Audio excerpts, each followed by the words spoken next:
Yep. Okay, cool. We've got Jett Groshinski from the Otago University Students Association with us. Are you there, Jett? Yep. Hi. Fantastic. Welcome. We've got 10 minutes with you, but of course, as you've seen, if you leave a few minutes at the end, there might be some questions for you. So in your hands. Yes. Thank you. Tēnā koutou katoa, and thank you for the opportunity to speak here today. Ko Jett Groshinski tōku ingoa. I'm here on behalf of the Otago University Students Association, representing over 20,000 students here at the University of Otago. And I'm here because this bill, the Regulatory Standards Bill, is not just flawed, it's dangerous. Let's not sugarcoat it. This is a calculated attempt to rewrite how we make laws in this country, shifting power away from the public and towards an ideology that puts profit before people. We're being told this bill is about transparency or good governance. What it actually does is enshrine a narrow, market-first framework that treats fairness, equity, and even te tiriti o waitangi as secondary if they're even considered at all. This bill would make it harder to deliver public housing, harder to protect the environment, harder to support mental health, and harder to build a country where rangatahi like me can thrive. That's not better regulation. That's sabotage dressed up in legalese. We're not naive. We know exactly who this bill benefits, and it's not our communities. It's those who already have power, capital, and influence. And for the rest of us, this bill builds a legal wall between our needs and the laws meant to serve them. We're here to say we see it, we reject it, and we're not going to stay quiet while it happens. Let's talk about who loses under this bill, because the answer is clear: students, renters, workers, Māori, disabled people, and anyone who relies on public systems to stay afloat. This bill puts up legal roadblocks in front of the very kinds of policies that make life livable for us, things like universal student support, rental protections, free mental health services, healthy homes regulations, and affordable public transport. Under this bill, all of those could be framed as inefficient or inconsistent with so-called regulatory principles. But here's the thing. Real people don't live in spreadsheets. These policies save lives, reduce harm, and give people a chance to thrive. But the bill doesn't care about that. It's structured to care about one thing: economic cost. Not fairness, not well-being, just cost. And even worse is it tilts the playing field so that only those with resources, consultants, and policy experts can get laws across the line. Small groups like students' associations, disability advocates, and Māori-led organizations would be expected to justify every reform idea with economic analysis most of us can't afford to produce. So what happens? Our ideas don't make it through, our experiences don't count, and we get told again that our voices aren't good enough. This isn't regulatory improvement. It's a tool to silence grassroots voices and entrench the status quo. And that status quo is already failing far too many people. This bill's complete erasure of te tiriti o waitangi is a red flag, and it should be taken as exactly that, a warning that the rights of tangata whenua are being deliberately pushed aside. This isn't just an oversight, it's an intentional move to strip treaty obligations out of how we write laws in this country. It sends a clear message that partnership, equity, and tino rangatiratanga are optional unless they serve economic efficiency. That's not just wrong, it's a breach of trust. And when you center only individual property rights while ignoring collective rights and responsibilities, you're not just choosing a different legal framework, you're choosing to side with private capital over Māori, over hapu, over whenua. In practice, this bill would make it harder to sustain the support systems that help Māori students succeed. Services built on kaupapa Māori values that recognize and respond to structural disadvantage would be treated as questionable, if not outright vulnerable. Their value wouldn't be seen because it can be easily measured in dollars. This is what systemic inequality looks like when it's codified into law. The bill also hands powers to an unelected regulatory standards board which could publicly declare progressive laws inconsistent. Ministers will second-guess reforms, departments will delay action, and courts may slowly start to embed these ideological principles into our common law. Let's be blunt, the bill is a Trojan horse for deregulation. It makes change harder, even when that change is needed and demanded. And it does so by quietly moving democratic decision-making into backrooms and technical panels out of reach from the people most affected. Let's talk about the public response, and it's been overwhelming. Before this round, over 22,000 people submitted against this bill before. And what did they get in return? They were dismissed, categorized as copy and paste campaigns, filtered out by AI tools, treated like their voices didn't matter because they didn't come wrapped in legal or economic jargon. And this was an insult. It's a perfect example of how this bill treats people, not as participants in democracy, but as obstacles to be managed. This is not just bad process, it reflects the core values embedded in the bill itself. That only technical market-framed input is valid, that if you speak from lived experience or collective concern, you'll be ignored. And that the more marginalized your community is, the less weight your views will carry. The expert warnings have been just as clear. Sir Geoffrey Palmer, Andrew Geddes, Jonathan Boston, all constitutional heavyweights have said that this bill is flawed, anti-democratic, and risks judicial overreach. They've warned it will hollow out Parliament's power, create legal uncertainty, and entrench inequality under the cover of regulatory principles. This is not just a tweak to the process, it's a deliberate attempt to constrain what future governments can do, even when the public demands change. It's about locking in economic ideology and locking out anything that challenges it. If you genuinely want better regulation, improve what we already have, strengthen impact assessments, broaden consultation, empower community voices, but don't introduce a system designed to favor the wealthy, the powerful, and the status quo. So here is our position. Withdraw the bill entirely, and if you refuse to do that, then at the very least, embed Te Tiriti o Waitangi clearly in the framework. Recognize well-being, sustainability, and equity as core principles. Limit the Regulatory Standards Board to non-binding advice only, protect targeted policies aimed at addressing systemic inequality, and include a 5-year sunset clause with a full independent review.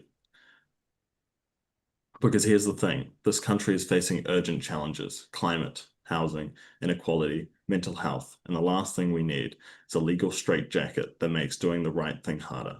This bill puts profit ahead of people, and it elevates ideology over justice. And it treats the public as a problem, not a partner. And we won't accept that, and you shouldn't either. Thank you. Thanks, Jett. We'll go to Francisco Hernandez. Sure. One of the things that I'm interested in your submission that you didn't elaborate that much in your presentation was that, OUSA is kind of a small organization, and you mentioned the compliance and reporting burdens on non-for-profits. Can you elaborate on what you think those might be under the Regulatory Standards Bill? Sure. Yeah. So under this bill, it's unclear exactly what kind of information and data that would be, I suppose, required to collect if we took public funding. And I suppose it starts putting a compliance burden on, I suppose, small organizations like ourselves, which are already quite, I suppose, we're already under pressure with all the services we're trying to deliver, and adding a further compliance burden can just, I suppose, create more problems with us. Yeah. And this is around the section around the consistency around regulation, right? That's the section. Yes, yeah, that's the one. Yeah. Thank you, and we'll go over to Mark Cameron. Jett, thank you, Mr. Chair. Very grateful to Mr. Chair for that. Jett, very quickly, yep. You mentioned silenced voices, and you are a voice of the youth, so well done, good on you. You've also mentioned property rights versus the sort of collective good. Your property rights just incidentally starts with your body, so that's the sort of an act determination. I just make an observation. You know, your very vessel is your property. But Jett, I just want to talk about the $80 to $140 billion we now spend to keep the country alive. We used to spend 80, now we spend 140 billion in 6 years. So the question I have for you is, how do you see the taxpayers of the country, which are about half the working class people, you might say, paying all of this, being able to afford even more money if we create bad regulations? And how do you see that, bad regulations, if we have them in fact, affording young people, which will soon be taxpayers, buying their first home?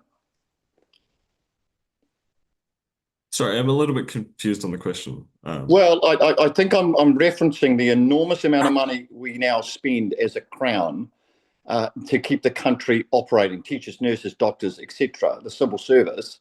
And that has gone up massively in 6 years. if we continue to make bad regulations or do make bad regulations, that is going to be a burden on the taxpayer. And the question I have for you as a young person, do you see first home buyers being pushed further away based on the size of the taxable footprint the country now has?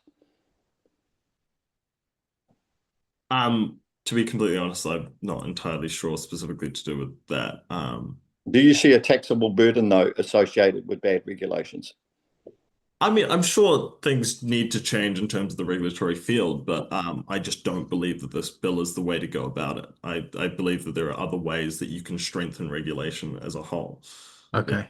Thank you, Jett. Yes, Thank you, Mr. Chair. Yeah, we'll leave it there. Thank you, Jett, for your submission, and on behalf of the Otago University Students Association, wish you well. We're now going to welcome the Pacific Lawyers Association, and I believe we've got Chris Merrick speaking on their behalf. Kia ora. Kia ora, Chris. We're in your hands for 10 minutes, but please feel free to leave a bit of time at the end for questions. Sure thing, I'll just zoom in. Sorry. Hopefully that's better. Nice technology. Well, kia ora mai tātou. Whakatapu ki heki mō tōru kotoa, ko whakataha mai ki eni. Ngā mihi o te wā kia tātou i tēnei wā o te matariki, kia tātou ko whakarau ki te rānei. The Pacific Lawyers Association, also the PLA for short, welcomes this opportunity to speak to its written submissions we filed on the 23rd of June. Established in 2001, our membership is drawn from the legal community, primarily made up of Pacific lawyers, academics, students, and others, including those non-Pacific members of the profession that are aligned with our organisation's objectives. A quick note before kicking off our submission today. In making the submission, we don't purport to speak for all Pacific peoples. Rather, we bring a perspective that is informed by our intimate knowledge of the law and awareness of issues that impact our Pacific communities in Aotearoa, New Zealand. I just want to make clear that in preparation for this bill, I did read the bill in its entirety. In summary, the PLA opposes the bill completely and submits that it should be discarded. The reasons we make that submission today are as follows. As the previous speaker said, and I'm sure others this morning did too, the bill erases Te Tiriti o Waitangi and Tikanga Māori as a consideration in good lawmaking and good regulatory practice. And to that extent, the PLA endorses the submissions of Te Hungaroa Māori.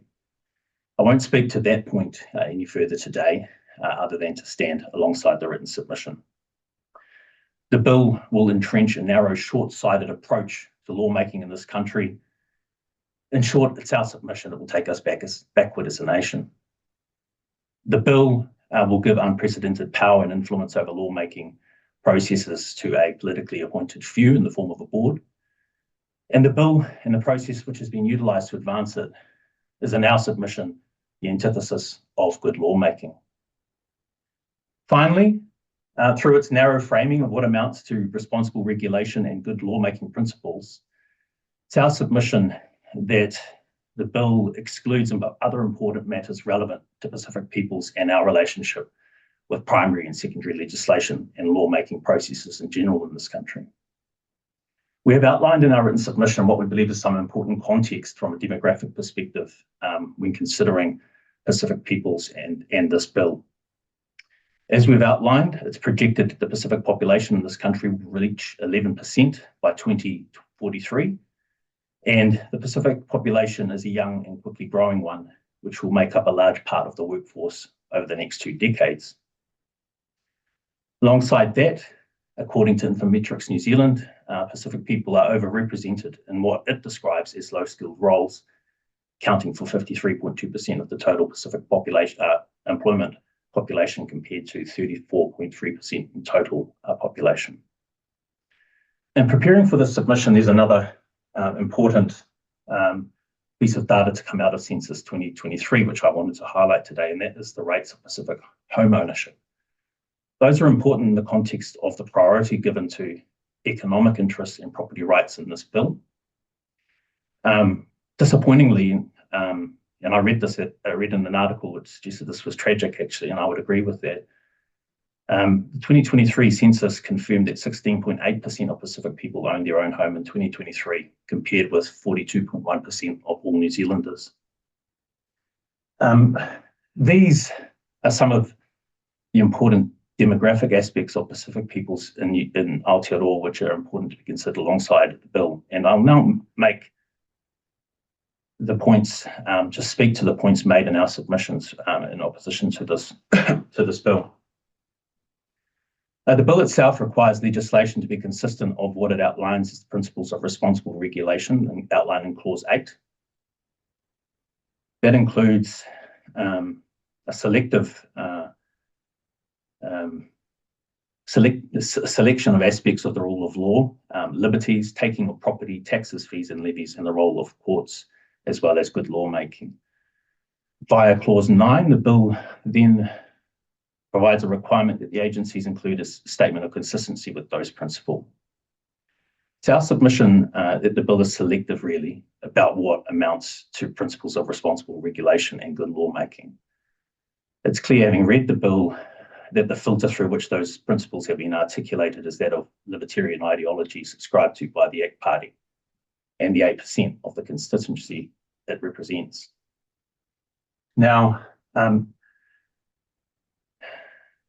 Ministry of Regulation itself, in its documentation prepared alongside this bill, noted the concern of the majority of submitters in consultation phase of the bill, that it prioritised economic and individual property rights over collective rights and treaty obligations. The previous speaker made the same point, and we share those concerns, adding that the PLA is really concerned that other fundamental rights, for example, those recognised in international law, such as the right to housing, the rights of children and young people, will also be overlooked in favour of those economic and property rights promoted by the bill.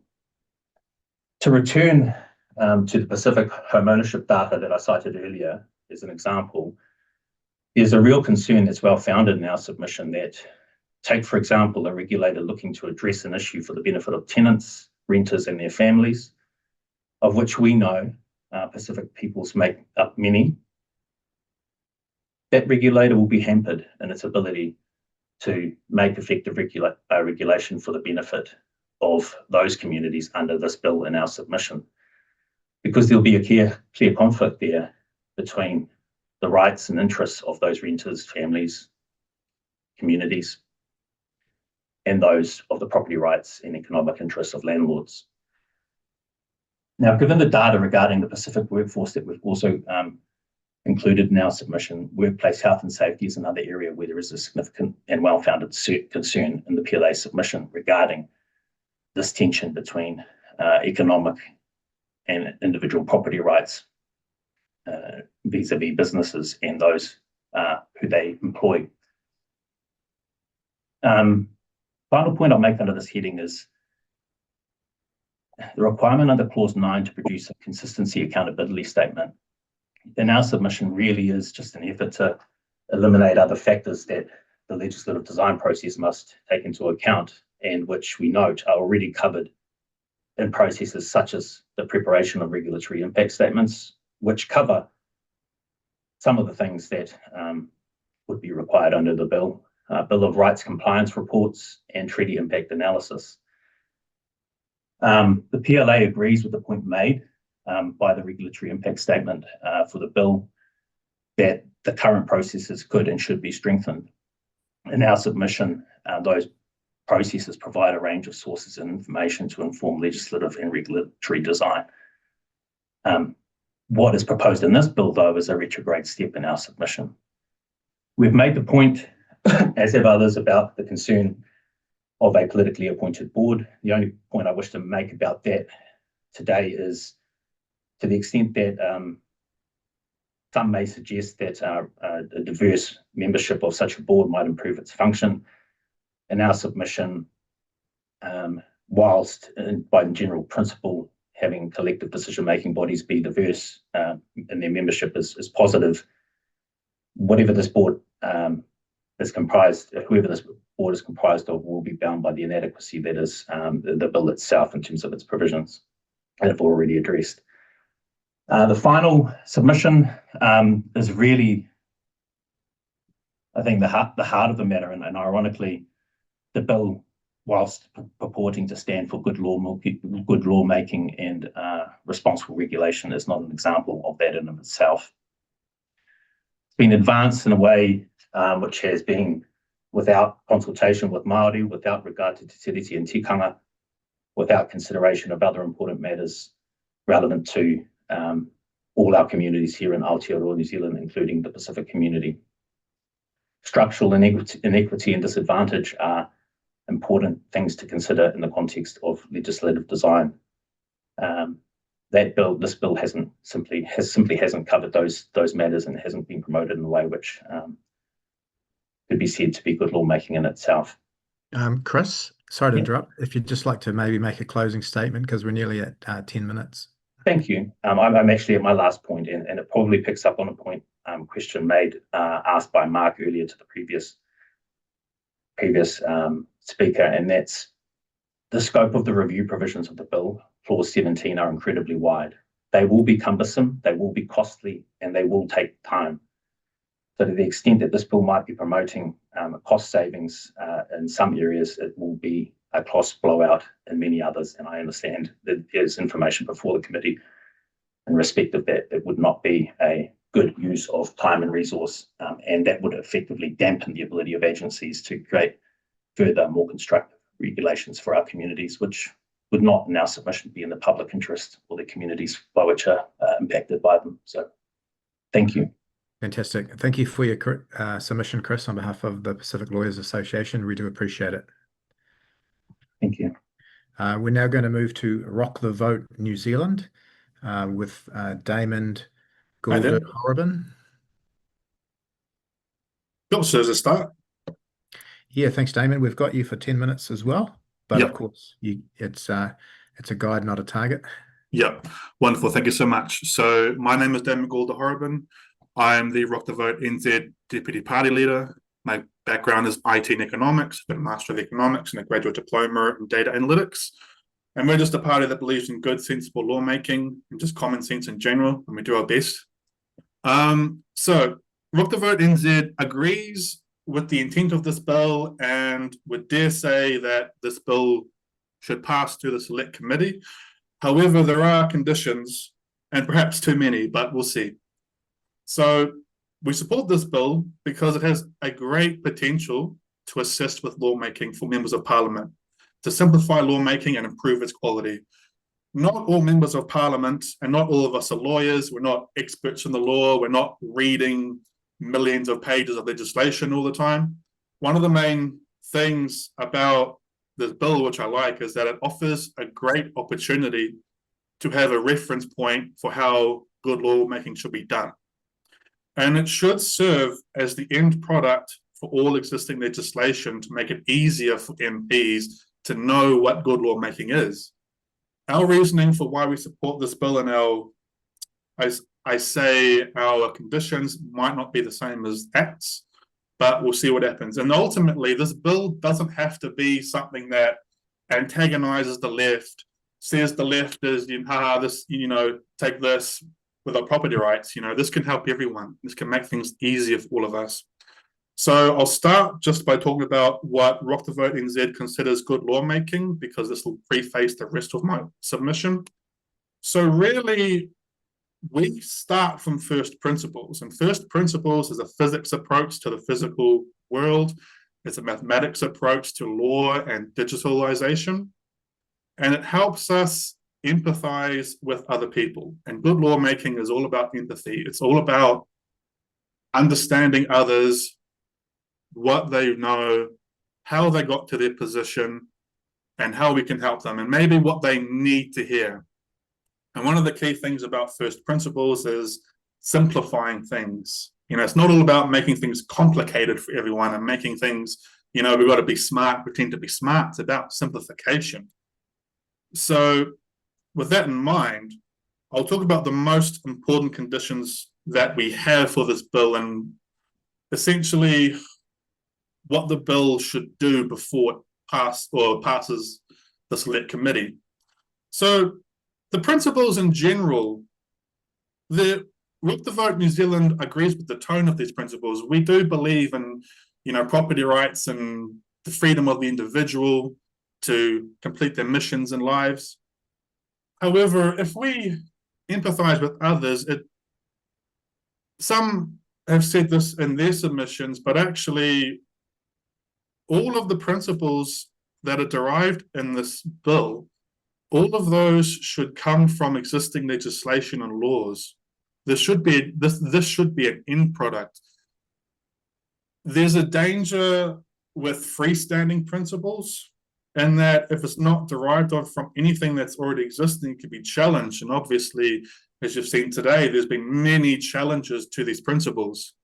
So I would like to see the working for these principles, so that we know that every principle in this bill is from existing legislation and Bill of Rights Act, Imperial Laws Application Act, and all of that. And if it's done correctly by first principles and by mathematics, with the empathy of others in mind and the opposition in mind, there shouldn't be any standalone principles, or if there are, there must be extensive consultation on these principles. And I suppose a lot of the written content of the principles is just attempts that we've done to kind of derive some of those to make the wording a bit more agreeable. The second condition, which is a bit of a smaller one, the appointment of the Regulatory Standards Board. It's appointed by the minister, by just one person. It could be better optics to have the appointment to be a bit more balanced. For example, you could have maybe one representative from each party on the board, so the interpretations and applications of each principle is balanced. Well, there's different things you could do to try that. And then finally, just some of the key misunderstandings I've noticed from people that have been submitting and in the media.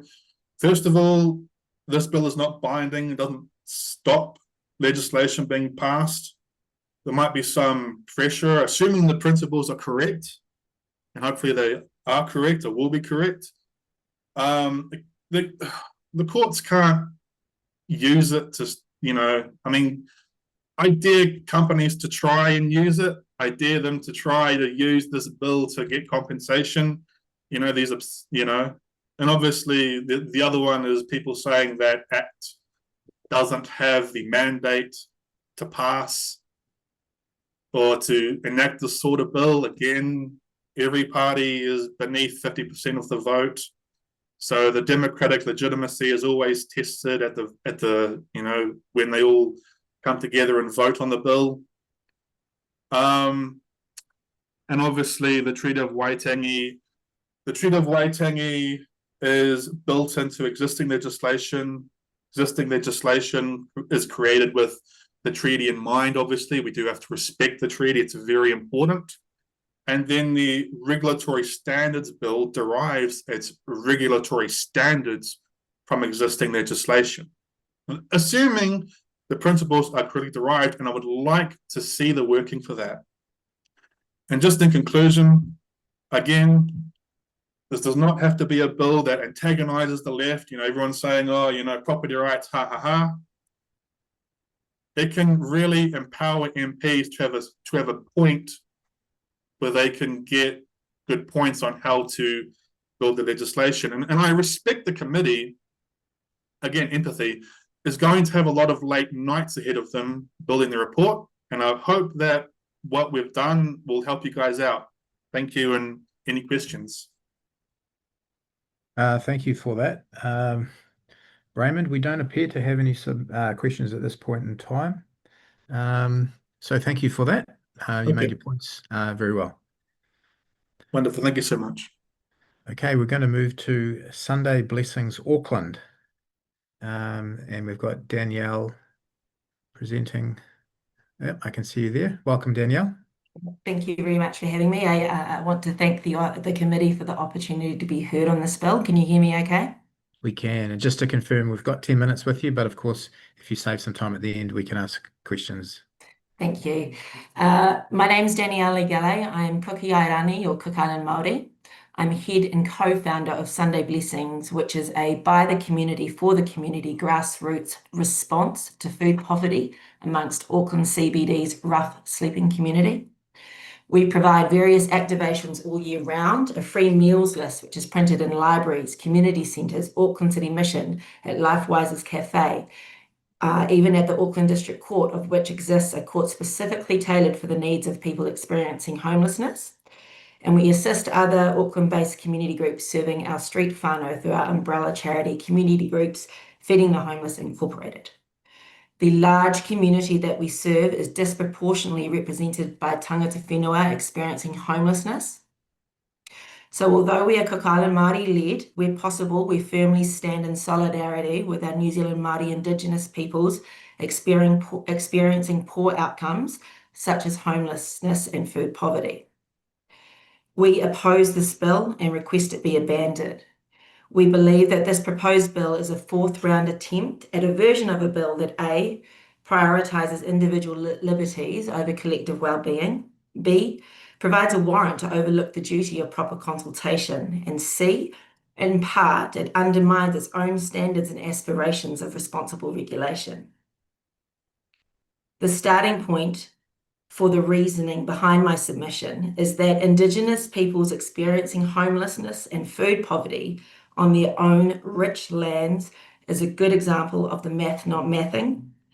This out of balance calculation is, in our view, a result of legislation, policy, and other power structures that irresponsibly ignore obligations honouring the collective under Te Tiriti o Waitangi and various human rights law instruments.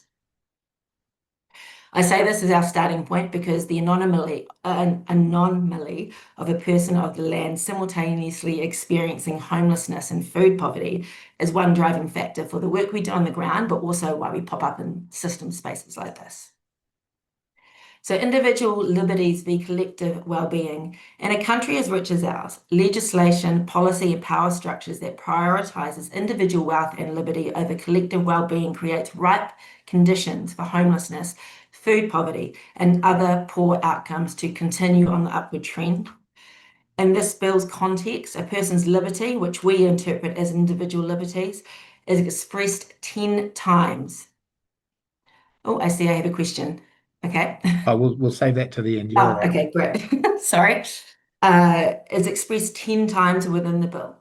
In contrast, there is no mention of collective social well-being of all people of Aotearoa New Zealand or any other check and balance on prioritising the collective well-being of all, but in particular, our Indigenous Māori who Sunday Blessings disproportionately serves. We argue that this is actually irresponsible proposed regulation in light of responsibilities under Te Tiriti and various human rights instruments, as previously said. Sunday Blessings further submits that acknowledging collective wellbeing principles and practices were actually ignored from the outset. This is due to the very rushed introductory process this bill followed over the Christmas and New Year period, resulting in reduced, effective, and necessary consultation required for robust decision-making that withstands scrutiny. We believe that with appropriate consultation from the beginning, this bill would not have cost the public in resources and time in even making it to this stage. Moving to the elected duty of proper consultation, Sunday Blessings is also concerned that the bill expressly allows for a potential warrant for our elected officials to overlook the duty of proper consultation through the bill's good lawmaking principle that restricts consulting to that of which is considered reasonably practical. Sunday Blessings acknowledges that it is a fine balancing act in meeting adequate consultation with timely decision-making. We ourselves are often met with the tension of having to make decisions, and some of them urgent, to allow for the sustainability of our service without being able to consult with all our partners and users of our service. However, we only apply a more trusty model of decision-making in situations where health and safety or sustainability of our services for all our users are at risk. We are nervous about this bill's express term reasonably practical in light of recent inflammatory commentary, what we believe is recently inflammatory commentary from the architects of this bill, combined with mass passing of legislation under urgency, of which we believe is improperly ignoring constituents' voice, by and large resulting in poor outcomes for the many, but especially the have-nots. In non-urgent situations, who will be making the decision of what is reasonably practical? Will lawmakers consult with the people who currently do not have a seat at your decision-making table, or will that practice be considered unreasonable? That is our worry. And undermining its own standards and aspirations. Earlier in these oral submissions, I mentioned that this is a fourth-round attempt at a version of this bill, and I tautoko the helpful point made by the Law Society in 2.2 of their written submissions, and that 3 previous versions of this legislation have already been introduced into this House. The bill was already run in 2007, in 2011, and 2021, and resulted in Part 4 of the Legislation Act 2019, which reads, "The purpose of this part is to better inform parliamentary and public scrutiny of government-initiated legislation, and B, to promote good administrative practices for the development of such legislation." I do acknowledge, however, that this part hasn't actually come into force. But I question, why are precious public resources being poured into consideration of this bill for a fourth time? Is this effective lawmaking? We submit from a purely economical perspective that no, it is not. Furthermore, as to effectiveness or potentially undermining effectiveness, I highlight that at the top part of this bill, the principle of maintaining consistency reads as the number 1 principle. At the top of Part 2, sorry. Our response to this is that most issues in any context require a discretionary approach that takes into consideration factors relating to circumstances and community needs that vary. We argue that a bill potentially restricting local responses to local issues through a uniform approach and consistent principles may not again be effective lawmaking. Instead, an iwi hapu whānau approach, for example, that allows for localised responses made by appropriate people and empowered by you MPs, would in the end be more effective and more responsible.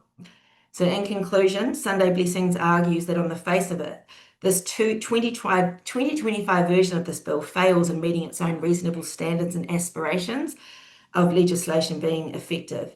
It is not good process and good lawmaking to keep flogging a dead horse, and we are hopeful that a future version of this bill will not pop up for a 5th time. That concludes my oral submissions. 1 minute for a question, hopefully. Thanks, Danielle. Yes, we'll go to Mark Cameron. Danielle, and with the leave of Mr. Chair, thank you so much for your time today. I do have a quick question. Danielle, is food waste a big problem in your industry in terms of food poverty for New Zealanders? It absolutely is, but I would say we view that the unregulated, I guess, way that food is allowed to go to waste, and I'm talking quality surplus food that is allowed to go to waste. We are trying to switch it, and we viewed it as an opportunity for the community to be able to respond to food poverty in lieu of legislators not doing what we believe is necessary. I don't mean to interrupt you, but I think you've hit a really salient point here. So if we agree that there could be better laws that would afford you good quality food for New Zealanders, in the same vein, can you agree that good and bad laws in New Zealand warrant better regulatory settings? In other words, that there could be a role for the Regulatory Standards Bill as oversight for bad laws not to be passed?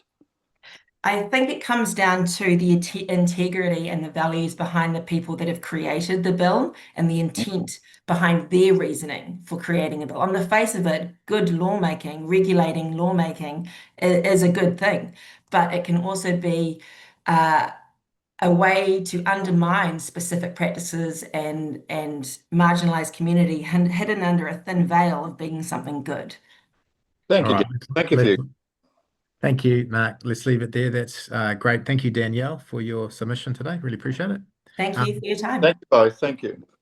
Francisco, we might come to you first next time, if you've got one, sorry. We're now going to go to Te Puke Māori Women's Welfare League branch. And I believe we've got Sandra Potaka kicking it off for us.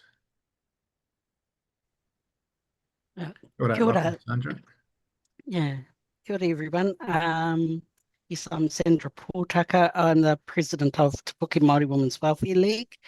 We are one of the branches affiliated to the national body of the Māori Women's Welfare League.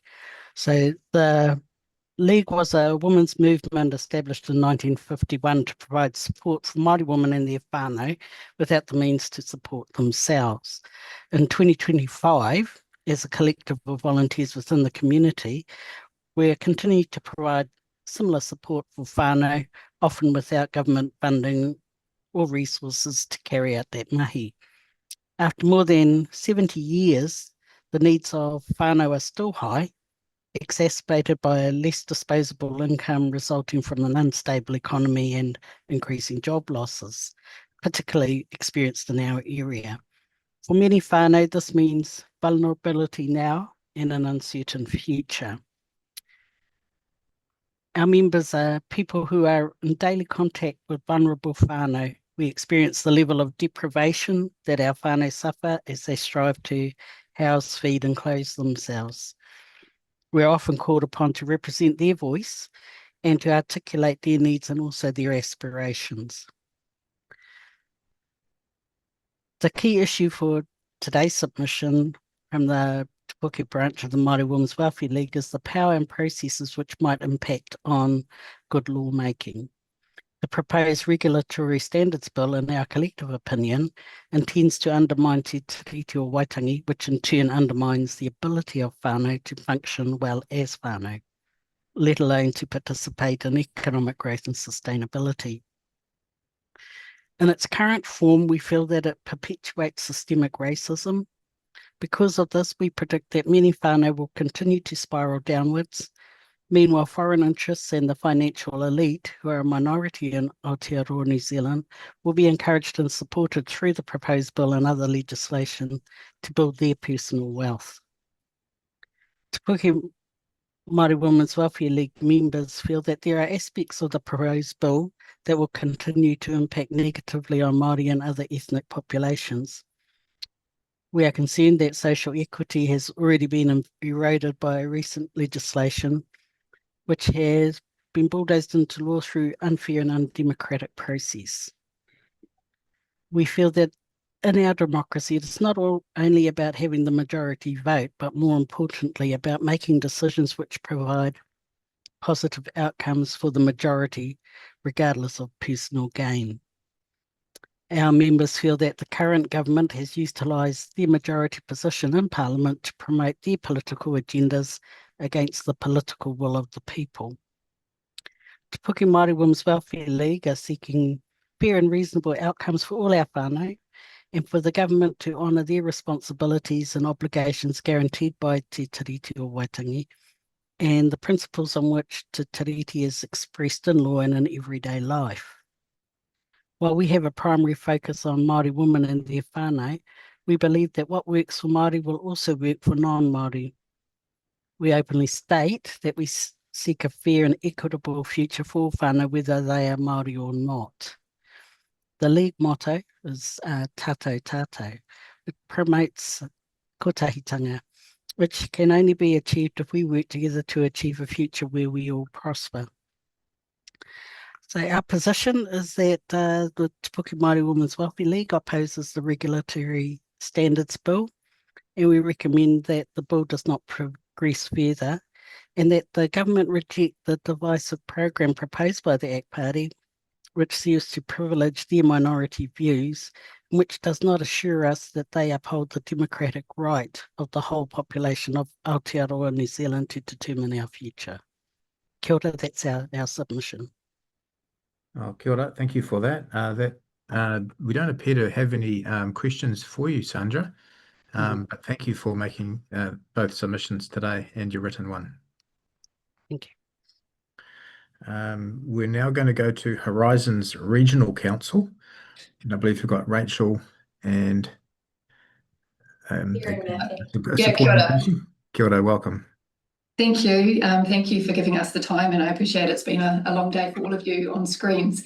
I'm Rachel Keedwell, I'm Chair of Horizons, and I have with me Erin Murphy, who's one of our senior policy analysts.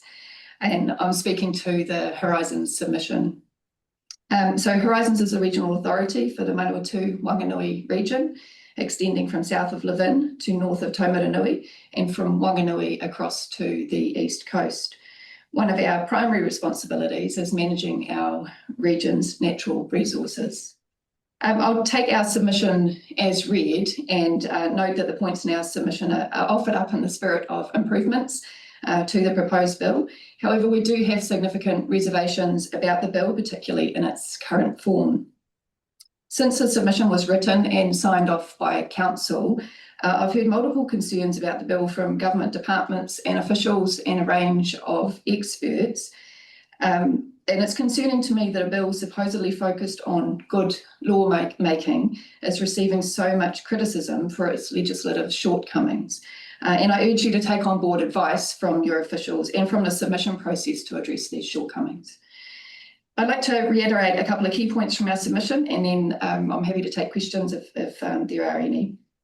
So regional councils are responsible for managing natural and physical resources in the public interest and for the common good, often requiring regulatory interventions that may impose constraints on private property rights.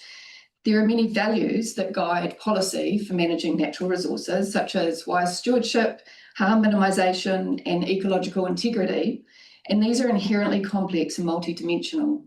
This bill will attempt to judge existing and future legislation using a narrow template that will fail to account for this complexity involved in managing natural resources, and this could stifle the development of appropriately nuanced policy responses. The proposed principles in the bill emphasise minimal interference with property rights, which may create tension when applied to regulatory frameworks focused on long-term environmental and community outcomes. When this is coupled with the focus on compensation claims for the taking or impairment of property rights, we will end up with a reversal of the environmental principle of polluter pays. Efforts by councils to regulate or to apply discretion using precautionary limits or to adopt stricter standards in sensitive areas are all necessary to manage natural resources sustainably. And this bill will reduce this ability or will require compensation for lost profits. We have particular concern about how this bill will restrict the ability of the replacement RMA legislation that's under development to sustainably manage our resources for future generations. And we ask that you consider what the impacts may be on such a major piece of legislation that is yet to be finalised. Our environment underpins our economy, and this bill risks increased environmental degradation that will have perverse economic outcomes as a result. The omission of any reference to Te Tiriti or Waitangi in the bill is a critical gap. As a regional council, we are actively committed to partnering and working alongside iwi and hapu to manage natural resources and deliver public outcomes. With more than 30 iwi and hapu groups that have interests in our region, and only 7 of whom who have settled, treaty settlement status is not a reliable or complete indicator of iwi rights and interests. Embedding a principle encompassing Te Tiriti in the bill would help avoid creation of inequities in how iwi are engaged in regulatory decision-making and implementation.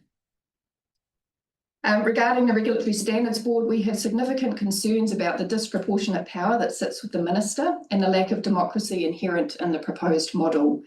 We submit that any board should include a broad mix of expertise, not only legal and economic, and should include perspective from, for example, local government, to ensure the board's advice is grounded in how regulation actually works on the ground.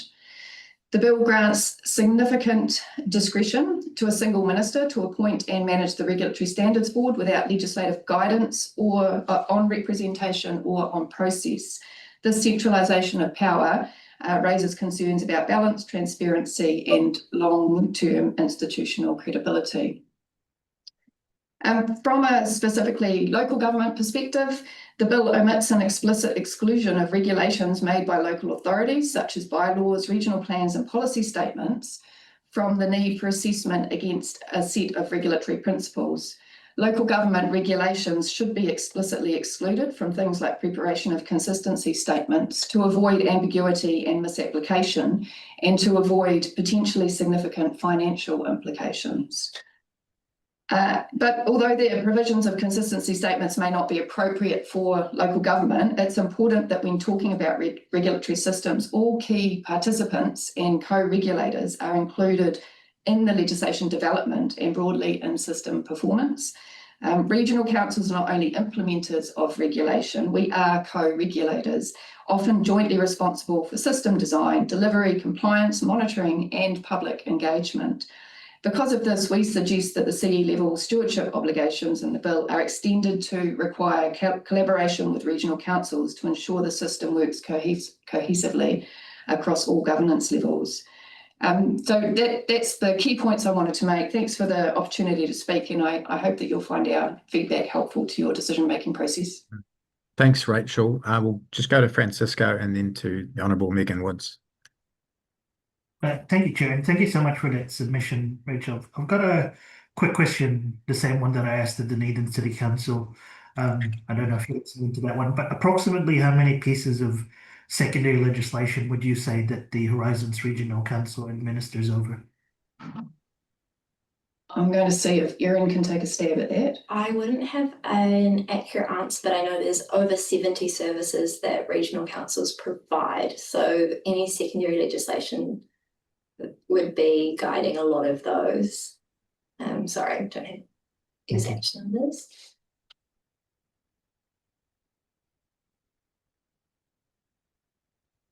Thank you. Right, thanks, Megan. Yeah. Look, thank you very much for your submission.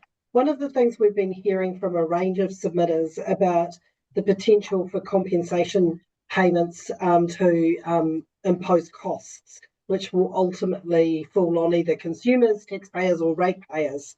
And I just wondered if you'd given any thoughts to what increased costs that your rating base may have to absorb. Well, I think the problem here is the definition of that is not clear from this bill. What's the definition of property? So, where exactly is that line going to be drawn? But if you took an example from if we put in place freshwater policy that restricted how people could use their land, would we potentially be liable to provide compensation for whatever degree of economic loss they perceive that they will have imposed on them from those policies? So because the bill's so unclear, we couldn't give you a precise number, but what is very clear from it is that that's a real possibility, and that's what I mean. It would be reversing the polluter pays principle. Our ratepayers would be subsidising the environmental degradation in that sense. Thank you, and I think it's important if we can tease out exactly what those increased costs that your ratepayers may face as a result of this. Thank you. Thank you, Megan. And Mark Cameron. Thank you, Mr. Chair. And just as a counter, if I could, Rachel, if you'd be so obliging, appreciating local nuances at a catchment level, if I may, do you think that in the past that governments of all colours have run sort of roughshod over local councils in regards to some of the NPS frameworks that have gone, like I say, from various governments across councils' desks, where such regulatory reform and oversight, especially with a regulatory standards bill, would have put cost-benefit analysis in place, giving you guys more nuanced control at a catchment level? Could you see how that could tease out, or do you disagree? I don't think you need this bill to be able to do that. There's plenty of opportunity through the work we have to do to put in place the policies to look at that. And we need to be able to have the nuance, because if you look at, and for example, in the Horizons region, one of our largest catchments is the Manawatu, and different parts of that catchment have completely different geologies, different water quality outcomes, and so there's no way that one rule could suit all. So it's more about making sure we get the laws right in the first place, and then allowing the local government to tweak it. So rather than having a bottom line that we're not allowed to deviate from, allowing us to then set our own policies that recognise those individual differences across the catchments would be a better way of doing it. you don't think that such a ministry could help you, the Regulatory Standards Bill could actually help weed out bad laws that filtered into MPSs though? I just see all of this bill is doing in its current form is adding another layer of bureaucracy. It's not going to help us in what we're doing. Thank you, Rachel. Thank you. Very good. Thank you, Rachel and Erin, for your submission, and useful to get some Q&A with you as well. Appreciate it. Thank you. Thank you. We're now going to move to James Henare Research Centre. We've got Ahmed, Aziz. Kia ora. Kia ora, welcome. And we've also got you for 10 minutes. Yes. But of course, please leave some time at the end for some questions. E ngā mana, e ngā reo, e ngā waka, e rauranga tirama, tēnā koutou katoa. Kia ora koutou, everyone.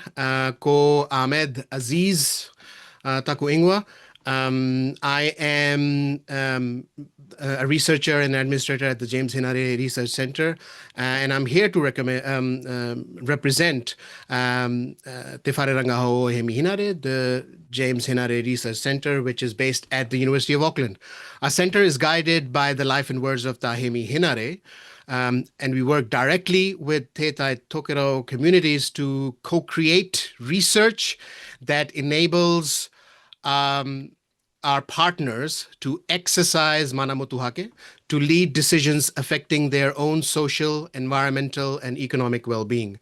I'm here today to voice our strong and unequivocal opposition to the Regulatory Standards Bill. We urge the Select Committee to recommend an immediate stop to its progression. I will outline our opposition by focusing on three core themes, which might seem as a repeat, but a repeat of others who have submitted, but we have to reiterate those points. First point is the bill's fundamental breach of the Te Tiriti o Waitangi. It's dangerous prioritization of a narrow ideology over people. And finally, the deeply flawed and undemocratic process behind its creation. Let me begin with our first and most important point. This bill represents a fundamental breach of the Treaty of Waitangi, Te Tiriti o Waitangi. The deliberate omission of Te Tiriti from the bill's proposed principles of quote-unquote good lawmaking is a constitutionally significant act. It actively seeks to undermine the principles of partnership and tino rangatiratanga that forms a very bedrock of our nation. Furthermore, as legal scholars have argued, this bill effectively creates a supreme legislative framework that all other laws must comply with. This new constitutional step then elevates these principles, such as individual property rights, above our nation's foundational commitment to both Te Tiriti o Waitangi and the Bill of Rights. It dangerously concentrates power in the office of the Minister of Regulation, eroding the democratic checks and balances that are essential for the functioning of a democracy. This leads me to our second point. The ideology embedded in this bill is not neutral, it is actively harmful. The bill codifies a narrow neoliberal worldview that prioritizes individual and commercial property rights over collective and customary rights. Now, in a nation where the Crown has a history of land confiscation and the denial of customary rights, this is not just problematic, it is a direct threat to justice.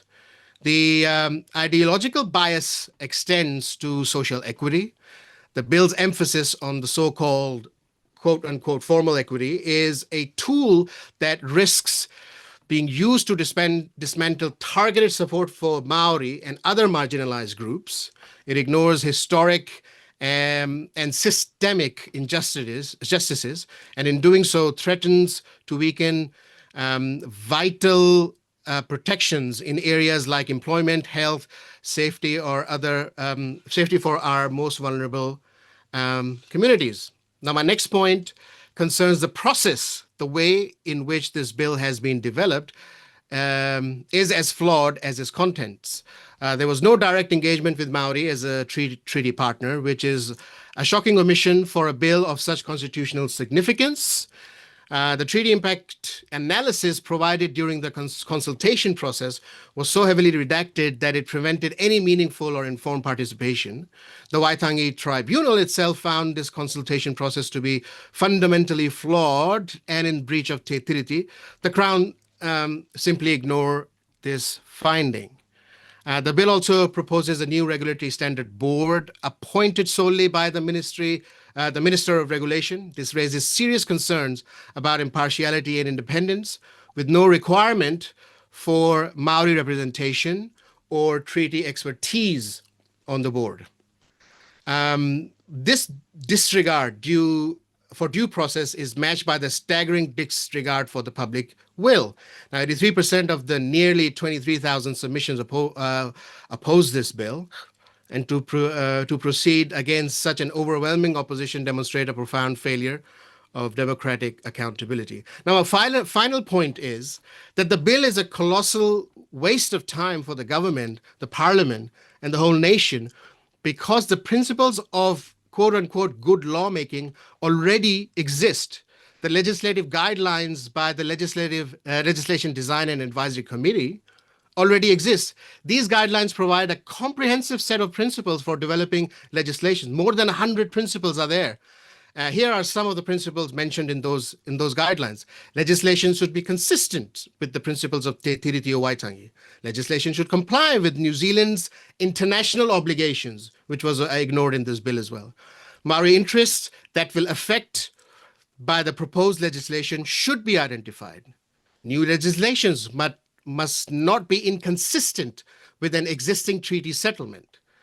Consultation must target Māori whose interests are particularly affected, and it should be before creating a bill.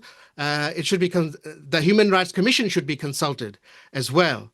And also, the final point I will make is that it should be considered that the full range of consequences of passing the legislation or taking action that does not comply with the New Zealand Bill of Rights Act and the Human Rights Act. So conclude, the Regulatory Standards Bill breaches Te Tiriti o Waitangi. It creates a new constitutional framework based on narrow political ideology. It threatens the well-being of our communities, and it has been pushed forward through a flawed process that ignores overwhelming public and Māori opposition. For all these reasons, James Henare Research Centre strongly recommends that this committee propose an immediate and complete stop to the progression of the bill.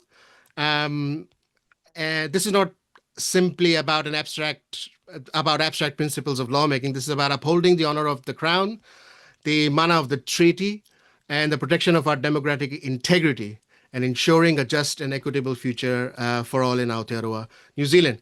Thank you. Hopefully I have time if there are any questions. It seems there are none. Thank you, Ahmed. Yeah, appreciate your submission. There doesn't appear to be any, so we'll leave it there, but thanks once again for your written and oral submission today. Cool, thank you. Have a glass of water, Ryan. All right, we're going to welcome Marie Russell, who's now doing a personal submission. Thank you, Marie. Hello, can you see me? Not yet, but we can hear you.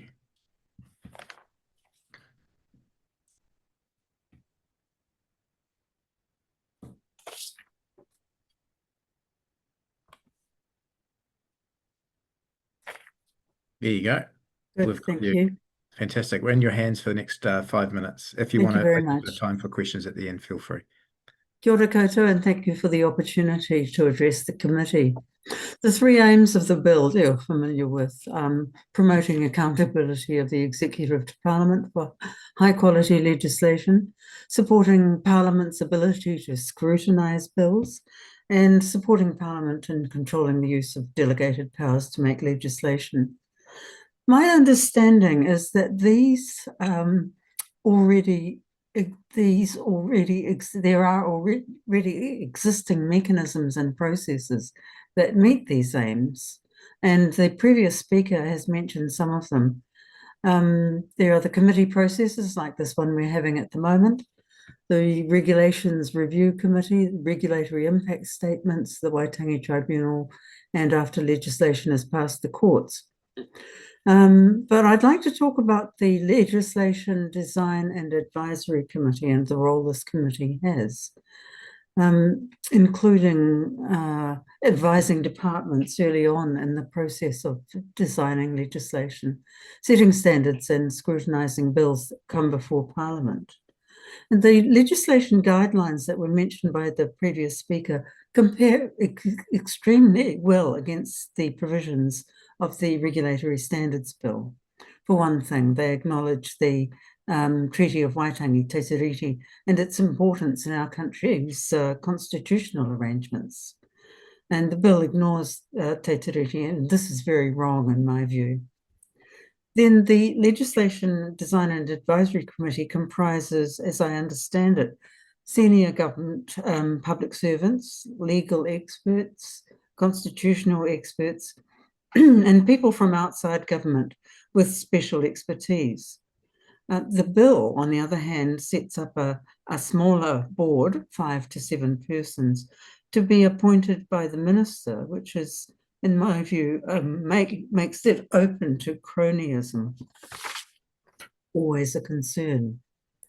In addition, the Legislation Design and Advisory Committee has a mandate to work at an early stage with policymakers who are developing legislation. And this means that bills coming to the House have had the benefit of knowledgeable advice in advance of the bill coming to the House. The current bill, by contrast, as I understand it, takes more of a sort of top-down approach and waits for complaints. To my mind, the supportive bottom-up approach of the Legislation Design and Advisory Committee is preferable and more likely to deliver quality. Finally, I want to say there are astounding double standards at work around this bill. The party introducing it, the government supporting it, have shown no regard for quality. By May this year, halfway through the coalition's term, it had passed 24 bills under urgency without proper scrutiny, no committee stage, nothing. One of the bills entailed outrageous haste, and that is the Equal Pay Amendment Bill, rushed through to, as it was said, to save the budget. Where then was the concern about quality in legislation? These double standards undermine trust in government. It's very concerning. And with that background to this bill, what I'm hearing is do what I say, not what I do. I've never seen such naked hypocrisy in Parliament, and I hope never to see it again. So my question to the committee is, if there are any genuine concerns and not just ideological concerns about legislative quality, why not recommend to Parliament to use the existing mechanisms and processes to address them? And please throw this bill out. Have you got any questions? Thank you for your submission, Marie. Yes, we have got one from Dr. Deborah Russell. Welcome back. Thank you. Marie, I know I'll just disclose this, Marie's actually my auntie, but I happen to know she's a public health expert. And Marie, you mentioned on page 2 your concern around clause 8 not allowing for public health interests. Can you just elaborate a little on that? I was concerned that some of the agencies that work to support public health in terms of, say, tobacco use, alcohol use, gambling and so on, may be subject to the requirements for compensation if they do their work. I don't know if that's correct. That's what I understand from the bill. And this is deeply concerning because we need all the protection we can to protect our public health. Thank you. And just further disclosure, Marie and I haven't actually discussed the bill, so but I did want to hear that public health point. Thank you. No worries. We have met time. Thank you for your submission, Marie. Really appreciate it. And Thank you.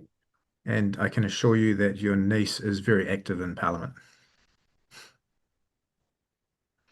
We're now going to welcome Melanie Nelson in a personal submission again, but a very comprehensive written submission. Are you there, Melanie? Yep, there you are. Welcome. Thank you. I'm sure you know the process, but we've only got you for 5 minutes, so we're in your hands. Good afternoon. I've published extensive analysis on the RSB since December and interviewed experts across sectors. I'm deeply concerned about the instability and uncertainty this bill would create. It doesn't clarify the rules, it changes the game. I'll cover this uncertainty, its real-world effects, and locking in the ACT Party's disproportionate influence. The RSB doesn't future-proof our laws, it destabilises them. You're planting a legal minefield in the statute book and asking ministers to tiptoe through it. Some of the principles may sound reasonable, but as the primary benchmark for lawmaking, they shift the centre of gravity in unpredictable and destabilising ways. They reflect ACT Party preferences, selectively lifted from existing LDAT guidelines, the gold standard for good lawmaking, and reshaped into a narrow libertarian frame. Even familiar concepts like the rule of law are reduced and distorted. This isn't clarity, it's a blueprint for control. It introduces ambiguity across every portfolio. Key terms are undefined, yet expected to guide the entire lawmaking system. The Minister for Regulation and the Attorney General will issue interpretation guidance without oversight or appeal, centralising power in one political office. It is not good governance or good lawmaking to pass a law with such significant flow-on effects without extensive sector analysis. My submission includes nearly 200 pages of sector-specific questions, and that's just the beginning. Nearly all laws could be challenged or amended under the RSB, creating instability for government, business, and communities for decades. The bill will have real-world effects, despite Clause 24. It won't be judges striking down proposals.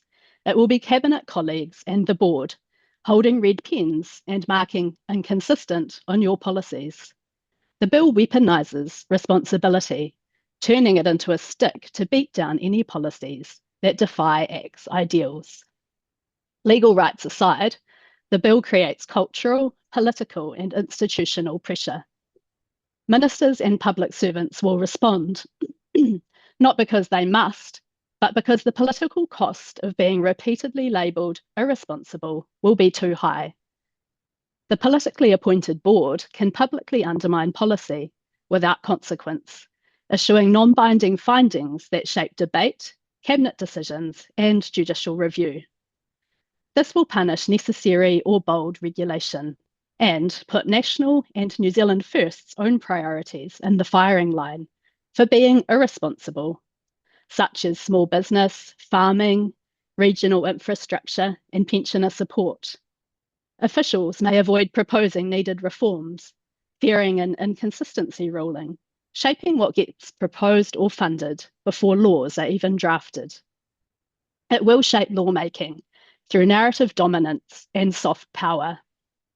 It's claimed the RSB will cut red tape, but it replaces it with pink and yellow tape, tying government in knots and obstructing the work of good governance. In theory, Parliament remains sovereign.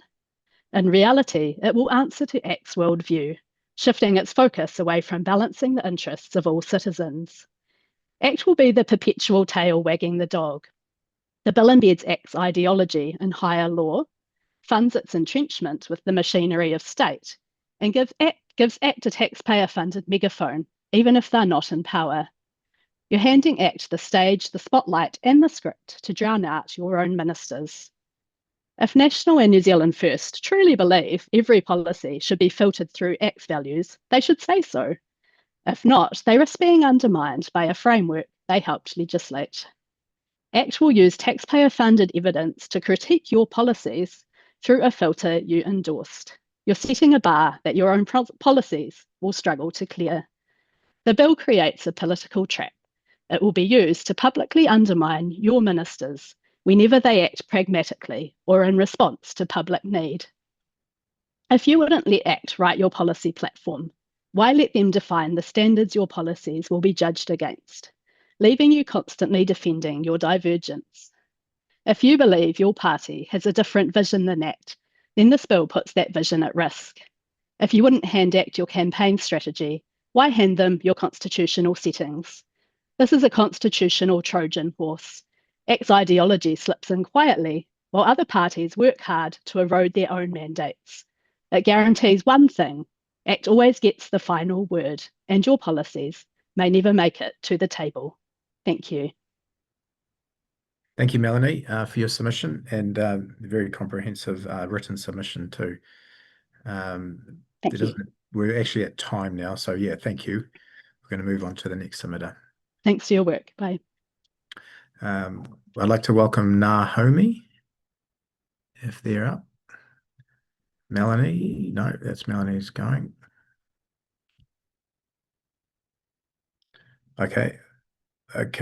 Oh, we might have a small gap just while the team organise the next couple of speakers. So might just have a couple of minutes offline if you like, and but don't go too far. We've only got 3 more organisations to go.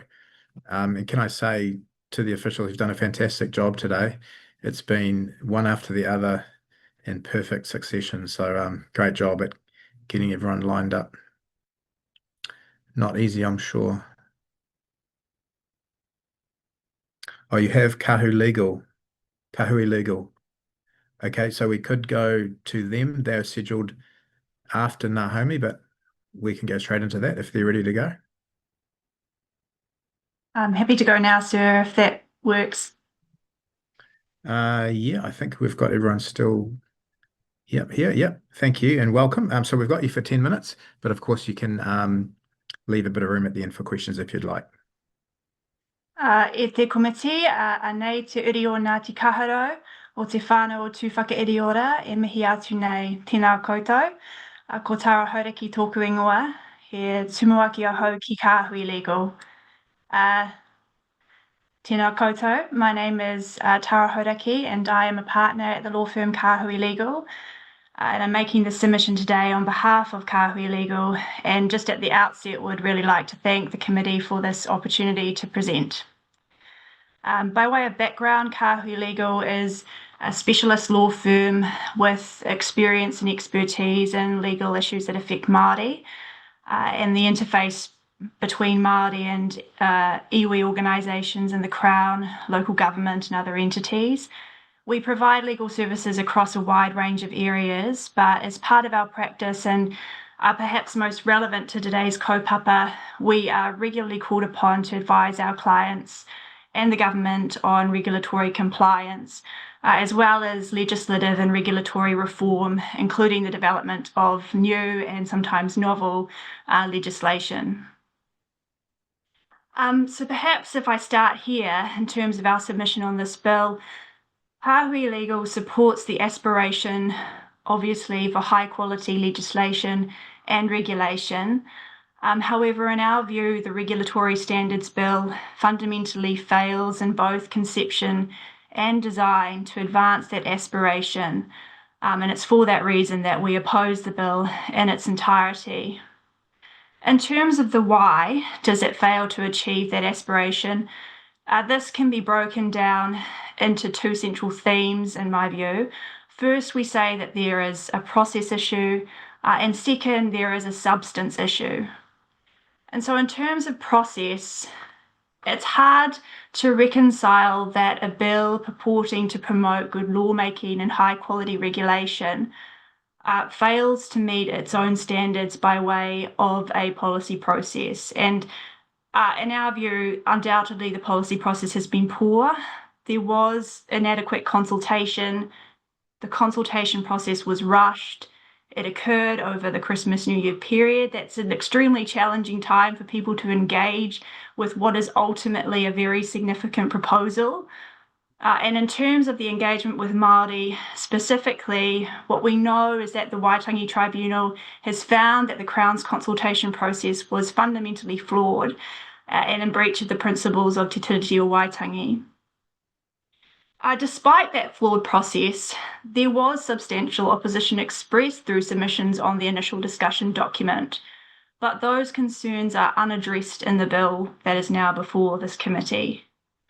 The bill suffers from a lack of problem definition, so the regulatory impact statement refers to there being a need to act fast and there being insufficient incentives for careful scrutiny, monitoring and review, but this does not support the policy solutions that are ultimately proposed in the bill, and in particular the principles of good regulation, which I will discuss shortly. So frankly, it is hard, I think, to see how we got here, particularly when the ministry's own preferred option was not the option that is progressed in the bill.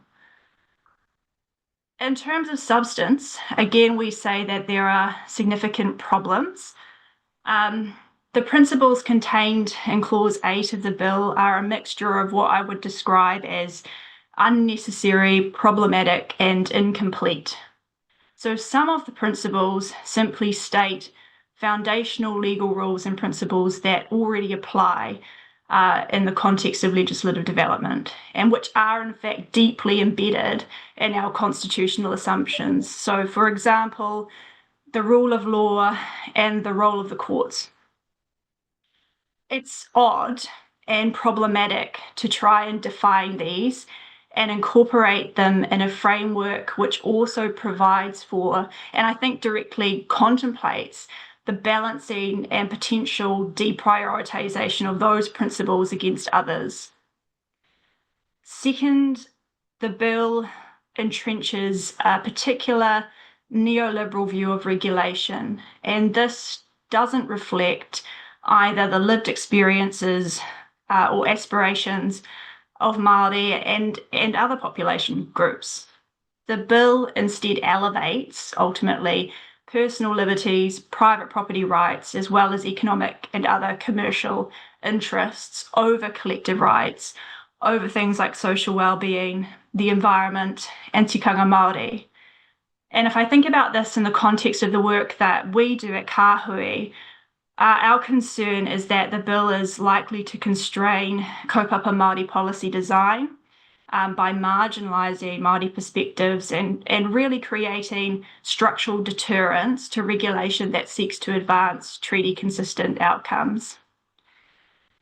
To the extent that the bill elevates liberties of the person, personal security and property, I think it's also really important to note that these are not low-level regulatory standards.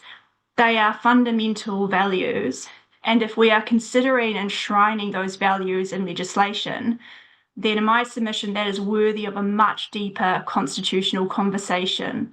And a more appropriate mechanism by which to codify those values would be something like the Bill of Rights. It's not appropriate to import those values into something that professes to be about regulatory standards. The bill is also striking, I think, for what it omits, including the Treaty of Waitangi, despite its foundational place in New Zealand's constitutional arrangements. And this omission represents a regression in legislative practice and really a departure from constitutional norms in this day and age. It limits the space within which to consider the treaty in the context of the definition of good lawmaking. And I think in doing so, it effectively sidelines the treaty, which is contrary to the Crown's duty to actively protect Māori rights and interests under Te Tiriti o Waitangi. We also have some concerns around the Regulatory Standards Board. It appears to lack independence. Board members are to be appointed by the Minister of Regulation, and there don't appear to be any safeguards in there to ensure impartiality, transparency or public accountability in that process. And the absence of any requirement for Māori participation and treaty expertise, I think, is also concerning given the board's functions, and really that exclusion compounds the risk created by the omission of the treaty from the bill. Overall, the bill creates a further and unnecessary layer of bureaucracy. It will be expensive to implement, and it doesn't really make any economic sense given it is unlikely to produce the outcomes it purports to promote. So well-established legislation guidelines which guide good lawmaking already exist, and we know that those were most recently endorsed by Cabinet, I think, in 2021. And in addition, the Legislation and Design Advisory Committee already undertakes a number of the functions proposed under the bill through the advice it provides government departments in the initial stages of developing legislation. So the short point there really is that this work is already being done, and somewhat ironically, this bill is seeking to duplicate that. I think in conclusion, we urge the Select Committee to recommend that the bill be abandoned. We do not think, and this is an important point, that the bill can be tinkered with to fix the problems we have identified, because those problems are fundamental. There are significant issues with the principles that the bill proposes to enshrine and the way in which it proposes to enshrine them. And they ultimately create more uncertainty in the law than they would resolve. And further, the absence of a clear directive to consider the Treaty of Waitangi in the bill, coupled with what would be an additional onus on policymakers as a result of the bill to justify interventions outside of the prescribed standards, is likely to have a chilling effect on the design of policy, regulation and legislation that centres Māori and treaty-centred or treaty-based rights and interests. And this risks, in my view, deepening rather than resolving existing inequities. And so the question I'm left with is, how is that consistent with the promotion of good law? Thank you, Nō reira, Sarah. tēnā koutou katoa. Oh, right on time. Well done. Yeah, thank you for your submission today and your written submission as well. Appreciate it. Tēnā koutou. We're now going to welcome Hannah Hagen from Ngā Haumi. Welcome, Hannah and friends. Kia ora re. Kia ora. Kia ora. You've got 10 minutes, but of course you can leave a bit of time at the end for questions if you like. So, tēnā koutou. E ara rā, e ara rā, e ara rā e te kōrero, e ara rā e te wānanga, e ara rā e te whakaaro nui, e ara rā e te ngākau whakawhiti, tūtiro whiti whakamaua kia tīnā, haumi e hui e, tai ki e. Kei taku uti, ngā mihi te rānei. He mihi tēnei ki a koutou katoa, kua tai mai nei ki tēnei kaupapa whakahirahira, ki tēnei kaupapa motuhake. Aha koa te kino, aha koa te raupika, aha koa te whakahe manawatanga, ka haere tonu, ka hikoi tonu, ka ora tonu tātou. Ake, ake, ake. He mihi ki te kuini Māori a ngā waihono i te pō tātou te whirowhiro te tuawaru. Nāna nei te iwi Māori e whakakotahi ki te kāhui ariki nui tonu paimairere ki a koutou. Ka mihi ki ngā mate o matariki e wihi atu ki te korowai o rangi nui i hono ki ngā whetū o matariki me puanga moe mai te rangi Māori e. Rātou te hunga mate ki a rātou, tātou te hunga ora ki a tātou. Ka mihi ki ngā mana whenua o tēnei rohe o Waikato, ko Ngāti Wairere, Ngāti Māhanga, Ngāti Raukawa, Mania Poto, Waikato hoki. Ka mihi ki ngā mana whenua o tēnā rohe ko te whanganui a Tara, ko Mua Upoko, Ngāti Toa Rangatira, Taranaki Whānui ki te Upoko o Tika. Te Ātiawa, tēnā koutou, tēnā koutou, tēnā koutou katoa. He mihi ki ngā iwi e tau nei, kia kaha tonu i te whawhai mō te tiriti o Waitangi, mō tō tātou tino rangatiratanga, mō tō tātou taiao, mō tō tātou tamariki mokopuna hoki. Anō, e mihi ana ki a koutou katoa, e rangatira o te komiti nei. He uri a hau no Ngaitirangi, Ngāti Awa, Ngāti Tūwhare toa, te arua whānui a nā hoki. Ko te arere tōku ingoa. He uri ahau o rongo whakata ngai tamanuhiri te aitanga māhaki I te taho tōku pāpā no ko tirana ahau ko Hannah Hagen tōku ingoa. Ko etahi kaimahi māua no te rōpū ko Ngā Haumi. Kei te he a Ngā Haumi I tēnei pira.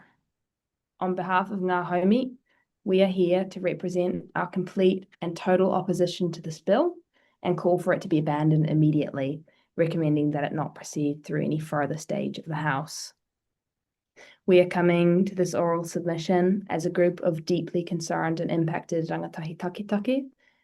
As future tipuna, we have intergenerational responsibilities to safeguard our well-being and look after the shared resources for our tamariki mokopuna to come. Therefore, we refuse to sit back and watch the intergenerational harm proposed in this bill. As a rōpū who have submitted against the Fast Tracks Bill, the Treaty Principles Bill, we do not participate in this process because we believe in its merit or that because we think you are going to listen to us. We are here today to acknowledge all tamariki, mokopuna and rangatahi. This kōrero is for you. As rangatahi Māori, we dream of a world of respect, kindness and generosity between each other and all living beings, self-determination, and where everyone shares the responsibility to work hard for the good of the community and for the good of all things. This parliamentary system is one built upon the perpetual settler colonialism of the indigenous peoples of this land, tāngata whenua. This foundation of New Zealand as a country is structured on the violent confiscation of Māori land, the forced silencing of te reo Māori and the tongues of our kaumātua, among countless other egregious wrongs. The ancestral tie between ourselves and the land has never ceded or been extinguished. There is a pattern establishing itself upon the backdrop of colonisation and capitalism that has long scarred this whenua, this world. A pattern of disenfranchising our Indigenous peoples, of gaslighting those who suffer from poor decisions, of ignoring terrifying realities of climate disaster and a society in disarray. But what we don't understand is why the majority party is entertaining the ideological vanity projects of a minor party that could not secure even 9% of the vote. We worry for the future legitimacy of our democracy that many claim to value, especially as it is well known that this is the fourth attempt to get this bill through the House since it was first introduced in Parliament in 2007. The Electoral Commission states that our system of government is a representative democracy, but this government has repeatedly demonstrated that it will pass bills without legitimate democratic mandate or accountability. Colonialism and capitalism along with it have always been a destructive and ecologically reckless worldview, intent on profit-making power, carbon-intensive economics and hierarchy, placing production and capital over whenua and Indigenous peoples. Extraction is stealing. It is taking without consent, without thought, care, or even knowledge of the impacts that extraction has on the other living things in that environment. This government is enabling the further degradation of the ancestral places of Māori, that many Pākehā, tangata tiriti, and tauiwi have connections with too. The RSB slashes environment regulations, concentrates political power, and grants an ongoing protection of benefits by and for those who already have powers and resources by giving corporation undue influence in state affairs and legislation. We believe this government is aware but acting ignorant of how and why colonisation happened and continues to happen and the ongoing benefit it offers to the Crown. This bill, along with the Treaty Principles Bill, are attempting to rewrite our constitutional frameworks, whilst New Zealanders are unaware of the impact of these proposals on our lives in the country. It affects all New Zealanders, our society, our environment, our rights, and te tiriti o Waitangi. And we're worried this boring name allows its significance to hide in plain sight. And this is deeply concerning that New Zealanders are not aware, as it could result in a loss of democratic power where New Zealand citizens become increasingly voiceless against the Regulatory Standards Board and the power that that would hold under this bill. Now, part of our mahi at Ngā Haumi is to honour our whakapapa relationships to whenua. So we're deeply concerned with how this bill undermines environmental protection and could hinder the urgent long-term solutions required to address the climate crisis ecosystem collapse, and taonga species loss. Our ancestors teach us that whenua is not capital or a commodity. We believe in the freedom to collectively access our lands, urupa, clean water, culture, kaioranga, warm, dry houses, and we want to remain connected with our whenua, our wai, our taiao, our tipuna, and our uri. Ka ora te whenua, ka ora te tangata. We are empowered to stand up against the onslaught of environmental degradation and harm, knowing the harm that comes to our environment also comes to us. And acknowledging other oral and written submissions such as Tangaro Tui Aotearoa, Endangered Species Foundation, 350, and various other environmental groups, this bill conflicts with collective responsibilities to look after the environment and sidelines the importance of good environmental regulation, instead creating a regulatory bias against its protection. Now we want to briefly address the arguments that may be made in support of this bill, such as that of good lawmaking and economic efficiency. First, this bill cannot promote good lawmaking because there is no wide public support for its principles. Second, in regards to economic efficiency and using buildings as an example, under-regulation can actually lead to greater economic and social costs. And this was taken from an RNZ article on the $47 billion bill for new hospitals and repairs.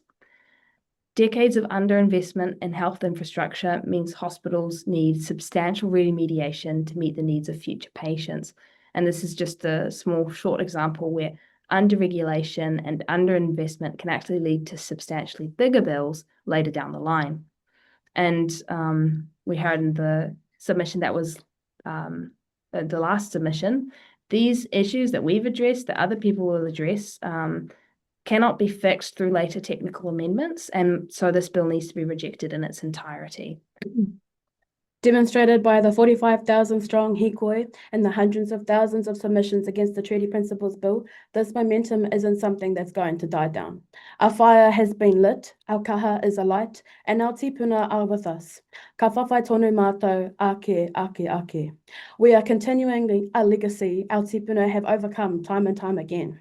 From cutting down the flagpole in Kororareka to protesting for our land, our reo, our hauora, our identity, our tinaranga tiratanga from the 70s to now and continuing to do so.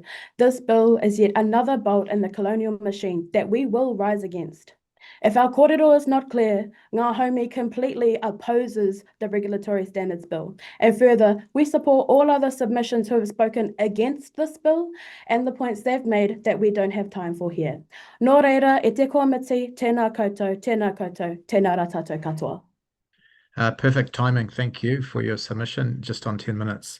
Yes, very clear your position. So we thank you for that, making the time today to join us. Thank you very much. And for our last submission of the day, committee, we've got the Royal Australian and New Zealand College of Psychiatrists, presented to us by Dr. Mark Lawrence. Welcome, Mark.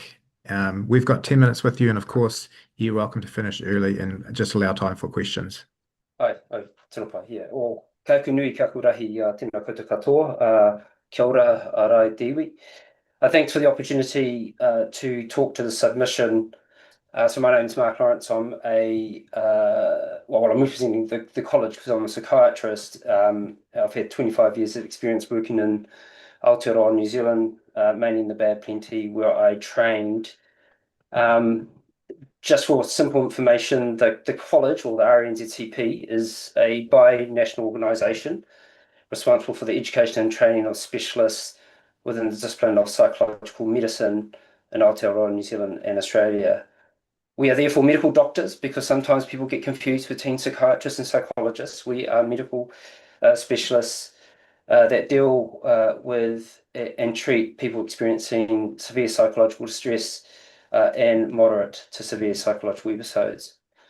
Most of mental health distress is managed in primary care with GPs and in the NGO sector, but the college represents nearly 9,000 members of qualified specialists and those that are in specialist training. Our training and policy advocacy approaches is informed by subject matter experts with expertise in academic, clinical and educational realms.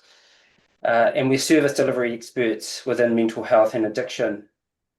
In 2023, we acknowledged the First Minister of Mental Health, the Right Honourable Matt Ducey, but please don't get rid of him. He hasn't fixed the problem, and he won't in the next half decade or decade. So this submission really focuses on a range of areas that you've probably already heard today. So I don't want to read to the report that we sent, and I accept that you have all had the opportunity to read the report, but maybe just to highlight some challenges within the system that make it difficult to move things forward that might relate to this bill. Probably the most important one will be the bill that is in relation to Te Tiriti o Waitangi, our founding document. And actually, our independence as a nation wasn't Te Tiriti o Waitangi. Our independent document was Te Whakaputanga, because that gave sovereignty to Māori. Te Tiriti o Waitangi was not for Māori, in my view. It was for Pākehā, because it allowed Pākehā to come as our first immigration policy, in my view, because we needed a pathway to allow those from outside to behave themselves and not take our stuff. As we all know, in our own constitutional progress and even in our own constitutional document, Te Tiriti is an important part of that.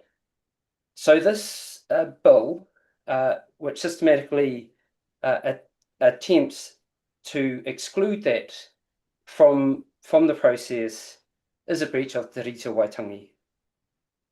And your own ministers within justice, with environment, have all given advice to the minister about this, but he continues to progress this agenda.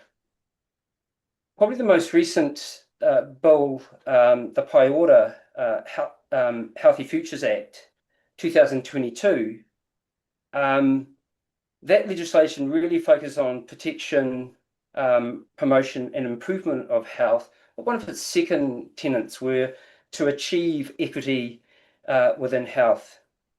So wherever there is a mention of developing equity, there is a concern by this bill that tries to eliminate that as an important aspect of progressing forward.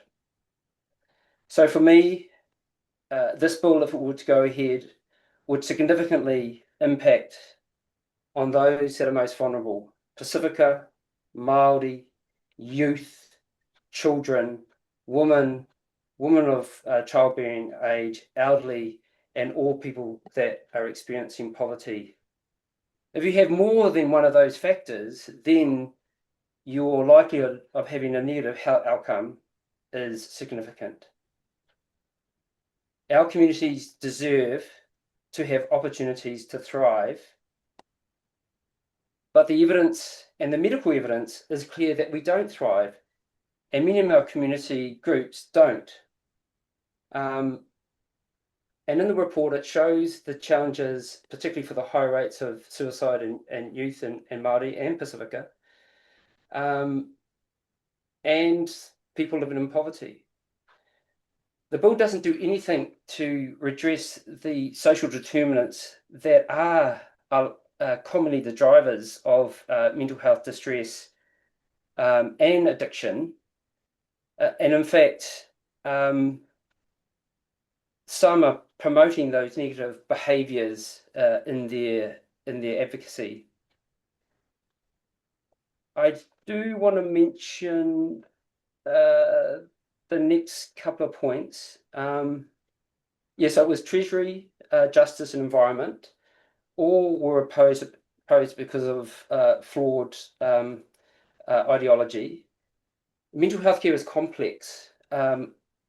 We need to have experts in the right areas, not political appointed boards that are going to make a decision on the basis of finance and business costs. Mental health practitioners are concerned that the bill will systematically dismantle professional standards and public safeguards, and to keep those that are most vulnerable safe.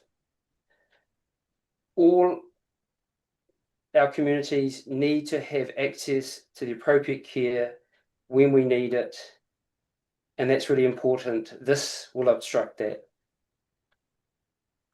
One of the questions that I had to you, if I could, before you ask me any questions, was thinking more about the governance of the RSB and who has the power, and who actually, if this were to become an entity, who would regulate the RSB, and how would you manage, if it was possible, to then manage the conflict of interest involved in that process. So I'll give you an example. So I'm a doctor, I'm registered with the Medical Council, I'm here in the hospital, and I'm with my medical college. If I behave badly, someone can make a complaint to the hospital, they will come to me and I'll have to address that. Someone can make a complaint to the Medical Council about my behaviour and treatment. Someone can make a complaint to the medical college that I belong to about my behaviour. And then there is a process that I have to respond to that. So the reason why I asked that question, because I think it's really important to understand the governance and how, if this board structure was to be set up, how would those members be held accountable for making decisions, particularly in with health, that have negative outcomes for some groups, but not necessarily others. So I'm finished there. Thanks, Dr. Mark. We've got a minute and a half left, so I'll go to Mark Cameron. Thank you, Doctor. Thank you, Mr. Chair, and thank you, Dr. Mark. Mark, if I could, you'd be aware that the Ministry of Health appropriates about $2 billion to the health vote or appropriation in the budget. Would you be aware also that in the last 6 years we've increased significantly the overall health budget? Would you know what that is? In terms of how much it's increased by? Yeah, the total sum, if I may. No, I don't. Okay, I'll give you a bit of an insight. It's gone from about $18 billion to about $32 billion. So the question mark I have for you, do you think health outcomes today are better or worse than they were 6 years ago? Worse. Okay, the following question, if I may, do you believe, yes or no, there's a significant degree of bureaucracy, and this does not include doctors and nurses any more than the minister at the top, but a bloated middle, you might say, which has stifled productivity by people like yourself? Would you agree with that statement? Well, not really, because I don't work in that space, so I don't really have a lived experience comment on that. Vigilance about spending is really important, but also you got to also equate that with our population rise as well. So a lot of the drivers for those increased spending is not about necessarily about severity. Like rates of severe depression, severe psychosis haven't gone up significantly. The issues that have gone up significantly are the issues related to social disadvantage, poverty, distress, and those things which are common here. If you go to places in Europe, so say like Norway, Denmark, with healthy societies and systems, they have good supports and structures that support the communities. You don't have the same problems that you have here.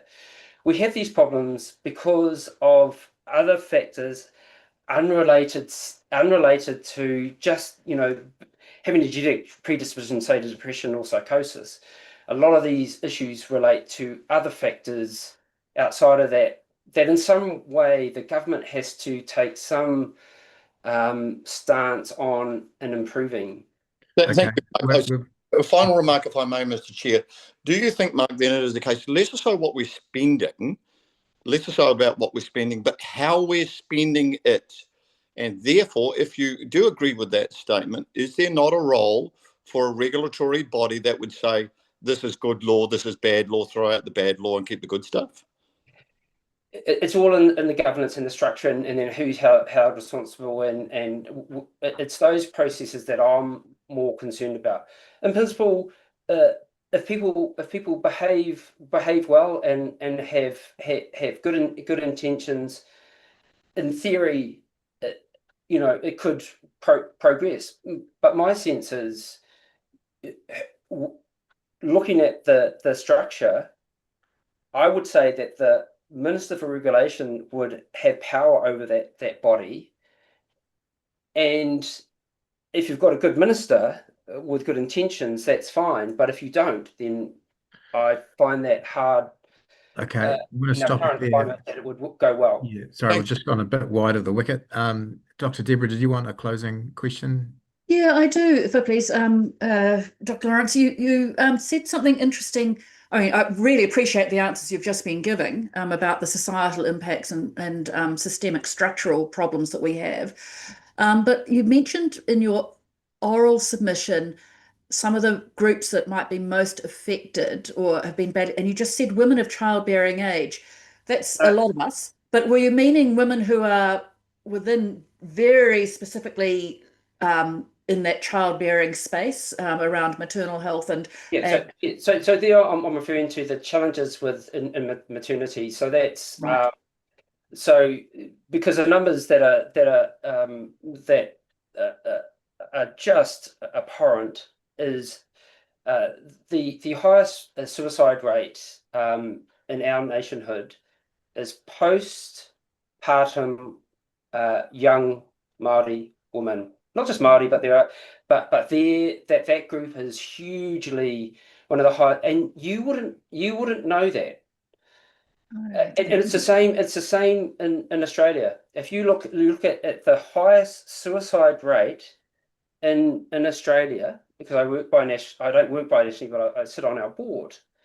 That the highest rate of female suicide is postpartum women. Because in that postpartum period, that is one of the most challenging times for women, and that death rate is just unfathomable. It's higher per capita than it is for young Māori. Okay, but no one would know that. I didn't know that, and thank you for alerting me to it. Yeah, we're going a bit wide, but thank you very much for your submission, Dr. Mark. Really appreciate it. Very fulsome. Thanks, Mark. And thanks, Sarah. Right. Thank thanks. you. Thank you. Committee, we have reached time. I'm just wondering. Can I go? Yeah, thank you very much.